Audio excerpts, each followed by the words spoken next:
নমস্কার বন্ধুরা, welcome to Snigdha's kitchen. আজ আমি আপনাদের তৈরি করে দেখাবো আমার স্টাইলে পমফ্রেট, চিতল মাছ, মাছের মাথা আর এই চিংড়ি মাছ দিয়ে রেসিপি। চলুন দেখা যাক। প্রথমেই আমি একটা চিতল মাছের পেটি নিয়ে নিয়েছি।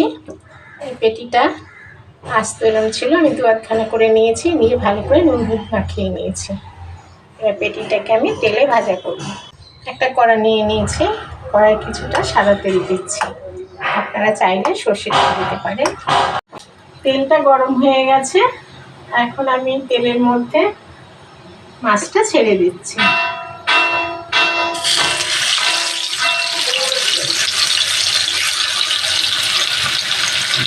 মাছটাকে একটু লাল লাল করে ভাজা করে নেব। চিতল মাছটা ভাজা হয়ে গেছে, এবার আমি এটাকে তুলে নিচ্ছি। সুন্দর লাল লাল করে ভেজে নিয়েছি।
মাছে যে জলটা দিয়েছিলাম,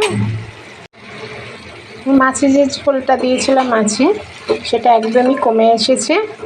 এখন আমি এর মধ্যে হাফ চামচেরও কম একটু শাহি গরম মশলা গুঁড়ো দিয়ে দিচ্ছি।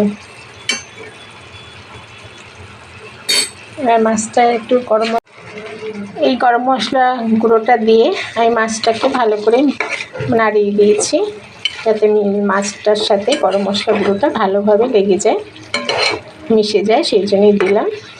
তা এখন আমার এই চিতল মাছের তেল ঝালটা এখন পুরো রেডি। তো বন্ধুরা, আমার তৈরি এই চিতল মাছের তেল ঝালটা আপনাদের কেমন লাগলো তা আপনারা আমাকে লাইক, শেয়ার ও কমেন্ট করে অবশ্যই জানাবেন।